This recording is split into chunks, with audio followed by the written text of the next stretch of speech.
I'd like to call the meeting of the Gloucester School Committee Policy Subcommittee meeting to order. So with that, we're going to get right into it. So our policy for discussion tonight is the transgender, non-discrimination, and gender non-conforming policy. We had a little bit of a discussion last meeting. Amy, unfortunately, you were not here, but basically we were just going over some guidelines. We were looking at, Greg wasn't here either, and we were hoping to receive his input because it was part of the, one of the things that we were waiting on was see what RIDE said. Right. And in terms of our policy, especially with Greg talking back and forth between the lawyer with RIDE, so thankfully Greg is here tonight and to give us his input. Well, I really don't have much to add since the last school committee meeting. I think the last communication I had with the bride's attorney was that, we felt we had the right to develop our own policy, or stick with the policy we have, and that the policy subcommittee would be reviewing that. And I haven't heard back anything from Bride or Bride's attorney.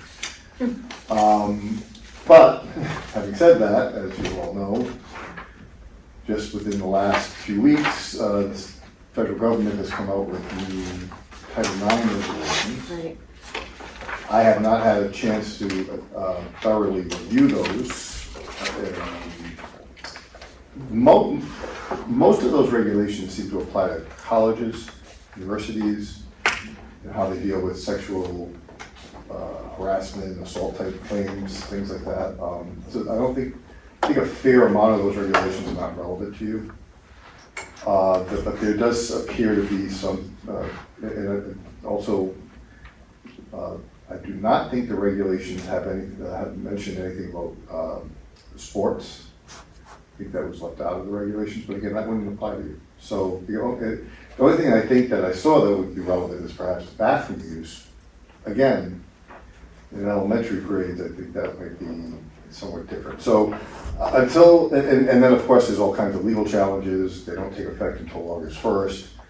So my advice to you right now is not to do anything. Just, if you have some thoughts you want to start working on, possible revisions that you think might be good, you certainly can do that. But I don't think I would make a final decision on any regulation, any change in the policy yet. Until we get that all straightened out. Again, Bride might put out some guidance between now and August 1st as to what the Title IX regulations are. And again, But then again, they may not. and again, Title IX regulations can also change with the election coming up and everything else, correct? Potentially, although it's a process. So President Trump had changed the regulations, I think it was 2019 or 2018. That took a few years into his administration, and now it's taken 3 years into the new administration. There's a process. Okay. They can't just change it overnight. I don't know. There's some legal issues with that too, but again, it's. I just think there's a lot of analysis that has to be done before we really know the impact of these new regs. And I just don't.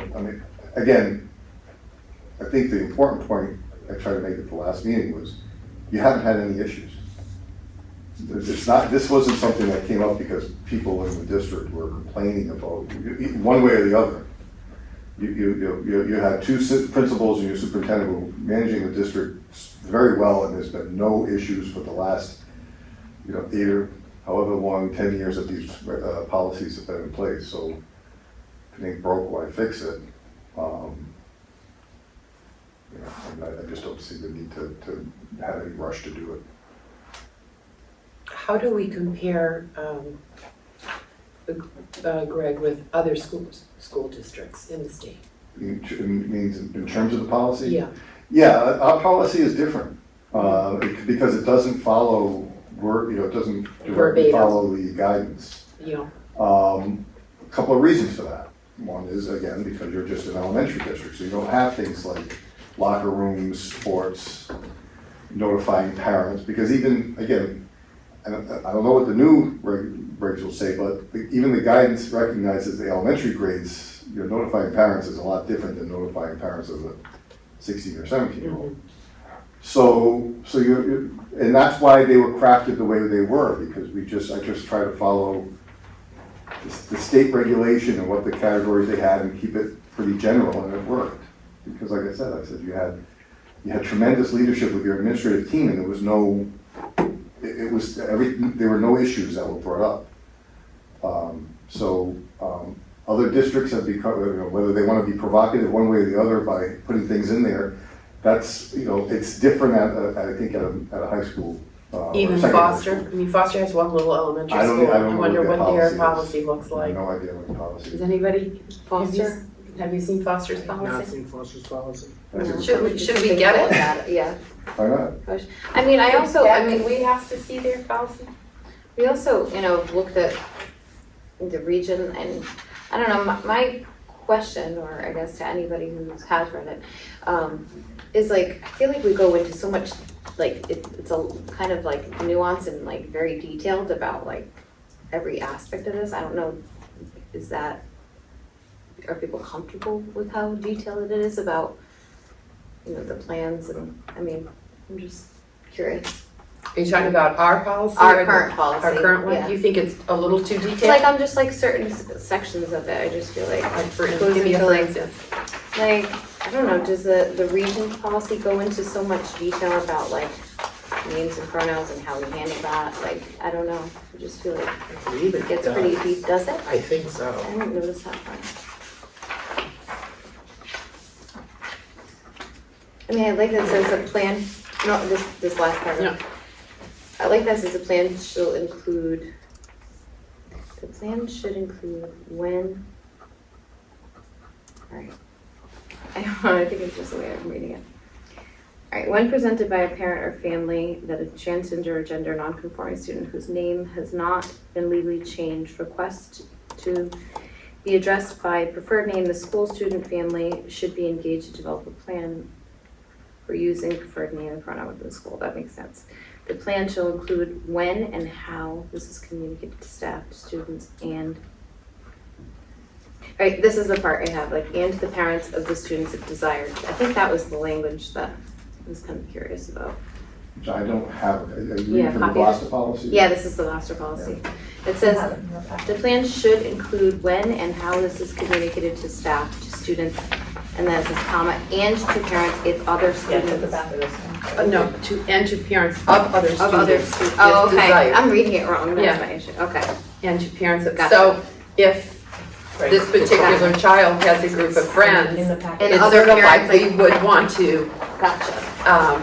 possibly let them know that their friend is now, has changed his Okay, or her as if gender. that's part of the plan. then Yeah, yes. like, Okay, I was reading it wrong.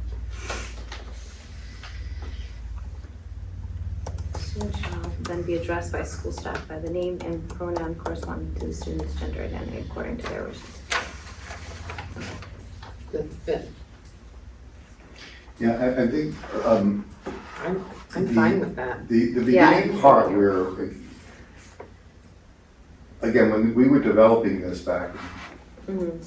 2018, and I talked with, the principals and Pat, this is what the current practice was Right, you before just the kind of policy. outlined it, okay. And they said it worked they had no issues with it. Mhm. There was it would be it kind of like you would have in an IP meeting, you'd have consent, Right. you'd meet and have consensus about it. Now, the only thing I noticed of this that I don't think was an issue at the time is if, for example, a staff member had an objection to using the pronoun. It's But in again, there. that would be, I think, as part of the plan that's developed with the family. Right. If you had a religious staff member, there have been cases where you have a staff member who has a religious belief and doesn't want it to, for whatever reason, but usually in those cases, there's some kind of compromise worked out. Instead of using pronouns, they'll just use, a neutral name or something. It's just, there are ways to work and come to some kind of consensus. As opposed to just trying to say, this is one size fits all, this is how you're gonna do it. But again, we haven't had those You know, issues. again, this has not been, and it has not been an issue. So what about the issues that RIDE, I know that they didn't really come back to clarify like what we, what we should do, but there were blatant, like they made statements that we were supposed to update certain things, right? Well, yeah, I mean, again, they had 5 bullet points. The first bullet point, Anthony Catone agreed with me, the explicit reference to the regulations, we made the reference, so he admitted that that was not relevant. Okay, The second one about the training,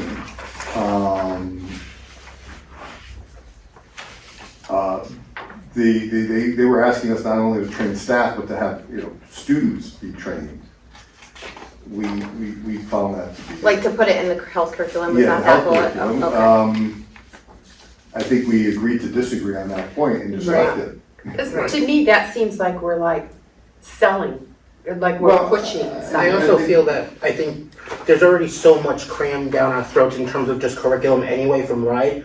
Just to add one more thing, what's gonna be taken out, you know what I mean? And again, you're in elementary school. Yeah. So do you want, kindergartners? Right, being health trained on curriculum, this, I think, so- with K to 5 is different than, Again, but, I did not get a statement from RIDE saying, you either do this or we're going to come after you. They just, okay. it was more along the lines of, well, you sure you don't want to consider it, Gotcha. The 3, the gender transition guidance, I said, I don't even, that's not a statement. Right, The only thing that I did notice in going back over the guidance was, again, they had a separate section for elementary school, which actually is not bad. Because it does recognize the difference in an elementary, and that parents should be notified. And it's a different, concept Right. than you might have in a secondary. Again, the issue with the equity lens, I found that gibberish, and I don't think they really had an answer to that. okay. And of course, the locker rooms change. Was not an issue, okay. So again, it was, to me, this was someone from RIDE who just sent out a mass kind of, was going over policies Generic responses. with pigeonholed ideas without any type of analysis and coming up with, a solution of, and looking for a problem, and there was no problem. So I really don't think anything that was in that letter, that email from that RIDE person. Aisha, Whatever her position was, I don't think any of that's relevant. Okay. I think the only thing that's gonna be relevant going forward is to see if there's anything in these new federal regulations, or how the state might. Implement. Maybe our best bet is just to So leave it hold off. as it is. Yeah, I mean, you can see there's nobody, right, doesn't seem to be very much of a public outcry, one way or the other, right. for you to do anything. No. So I think our best bet might be just to wait for the Any federal. public outcry I back just there? remember we read it before. On demand, Remember we if you read need. it before and it was. I'm sorry? On demand, if you need. Yeah, because then when I reread it, okay, that makes sense now. Because Okay. at the beginning, I had to reread that section. Yeah, I think That it's just one, like it it was that wasn't one about how it like was sinking written. into my brain. Yeah. Okay. So I think that might be our best bet, is just to hold off, see about what the new Title IX regs look like, see if guidance has come down from the state. And again, this might not be until January of next year possibly, or a little later. Well, August, as I understand, it's August 1st, if they Okay. take effect. Again, we'll see if there's some litigation in other states that may affect it, one way or the other.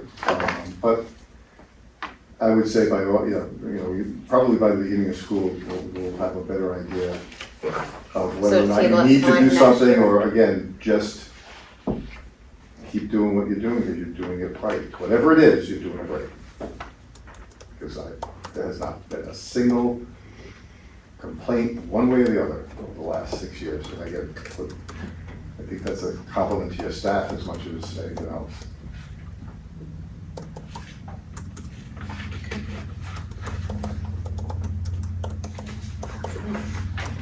I'm fine with that, so, I mean, it's only the end of the year. We don't need to vote to table that. No, okay. So that's a subcommittee, it's very important. Then Oh, yeah, so what's this? Catherine suggested that, Are you coming to our next meeting? What's that? Are you going to our next meeting? I don't think so, no. Good, that's when we can get all the secret stuff.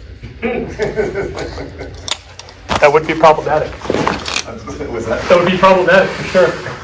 Yeah.